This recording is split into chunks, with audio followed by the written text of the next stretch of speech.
I went to an old-fashioned school of nursing in Boston. And that's when you'd be in the classroom for 1 week, just learning a little bit. And then they threw us all into the hospital. So I had just hands-on the whole year. The LPN program back then was 1 year, all hands-on. It went through the whole year, no summers off, nothing like that. So I did that. And, flash forward all these years later, I've done a little of everything. And what I want to say to the nurses, LPNs, RNs, nurse practitioners, nursing students, is that as an LPN or as a nurse, I use the proximity principle to work my way into different areas and work my way up to what I'm doing now. And I didn't know that was a principle. The proximity principle is when you want a job or you want to get into different areas, you need to proximate yourself or associate yourself with other people that have the similar interests as you, or that are in the area that you might want to get into. So even when I was a brand new LPN, I really wanted to get into pediatrics, med-surg pediatrics. I was in med-surg. Well, there was no such thing really as LPNs being in Massachusetts, being in pediatrics med-surg. So I used to, on my lunch hour, always go over to the peds unit and kind of hang around and, just talk to the nurses. That's proximity principle. LPNs normally don't get into those certain sections. I wanted that. So eventually, because of the relationships that I made, I was able to get into that area and many other things that I've done as a LPN.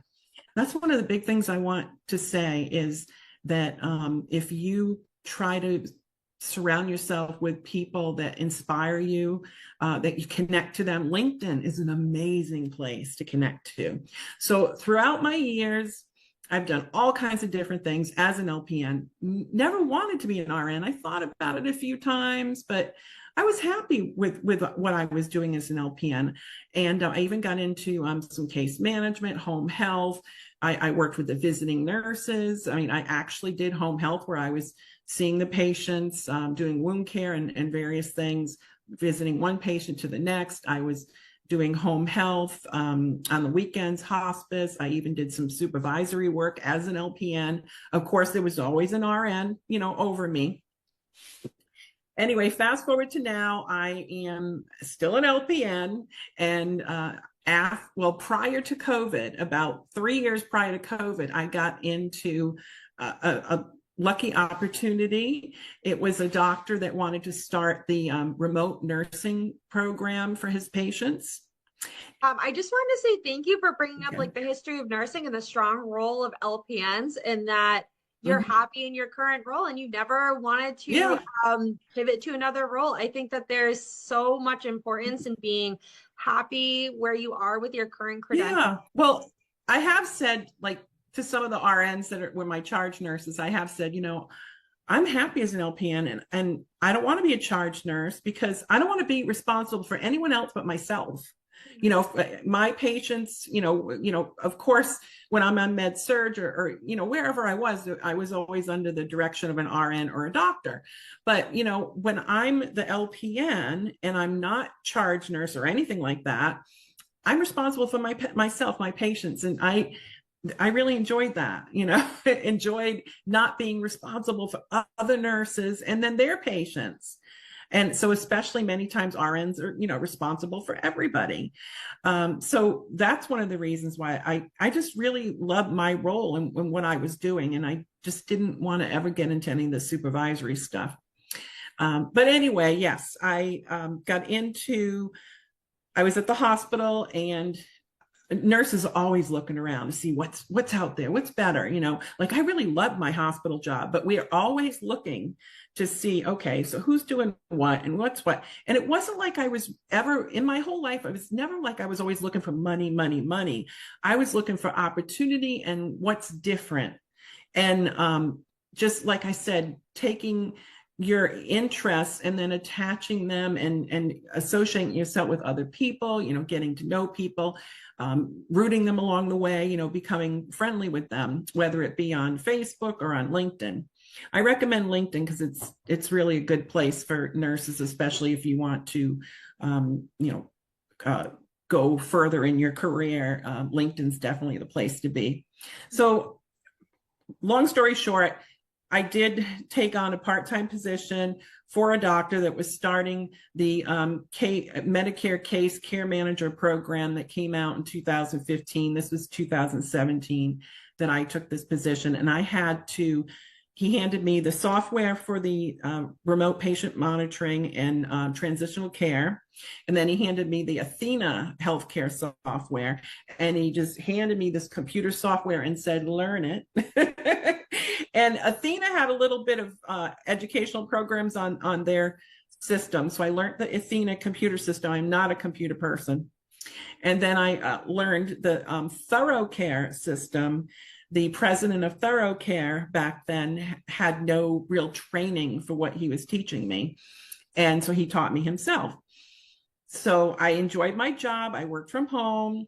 I was doing kind of care case management from home. So in between the visit with the patient at the doctor's office, and then the patient goes home, all those things that kind of fall through, all of a sudden they're not picking up their medicine. Oh, the MRI that was ordered didn't happen. Oh, the patient didn't have transportation to X, Y, and Z.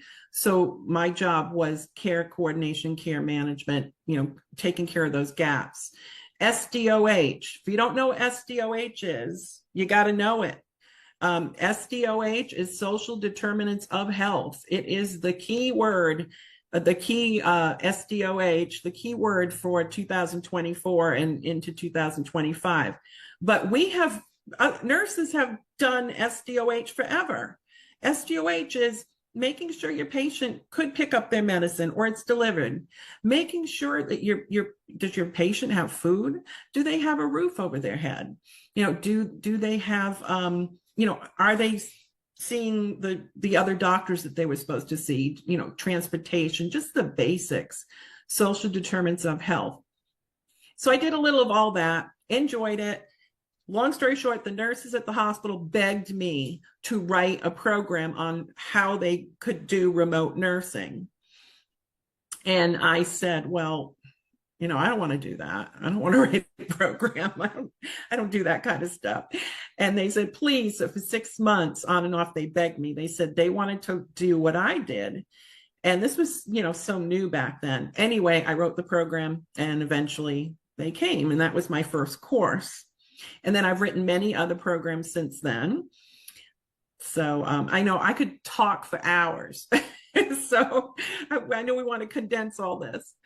No, I love that. I love that. I think it's so important for nurses who are still at the bedside to see how someone who has successfully transitioned away from the bedside has created that like hopscotch effect. So thank you for sharing. Yeah, I had no intention of ever really leaving it because I really liked my patients. I liked working with.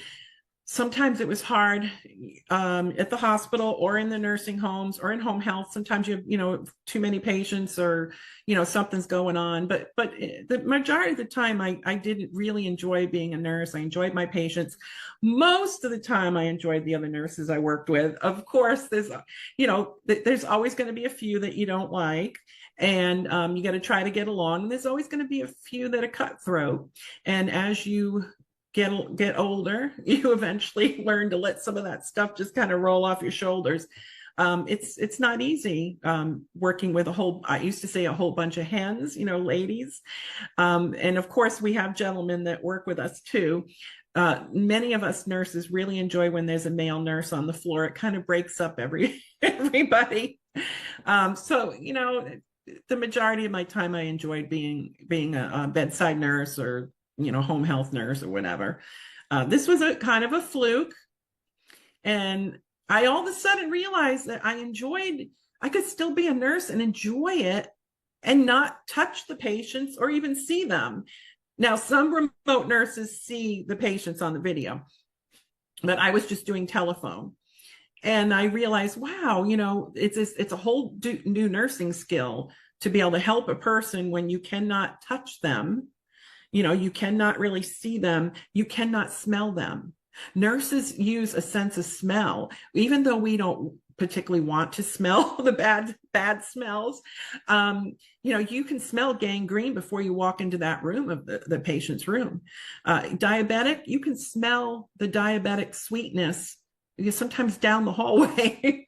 So we use our eyes, we listen, so, on video or on the phone, it's a little bit different, but I realized, hey, I really like this. Eventually I have a lot of my nurses. I have almost 11,000 that have gone through my courses in the past 5 years.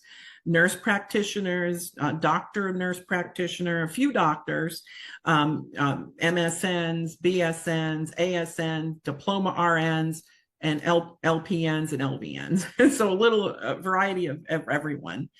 Do have a lot of nurse practitioners that are a little bit burnt out from being nurse practitioners, and they want to now work as RNs again remotely.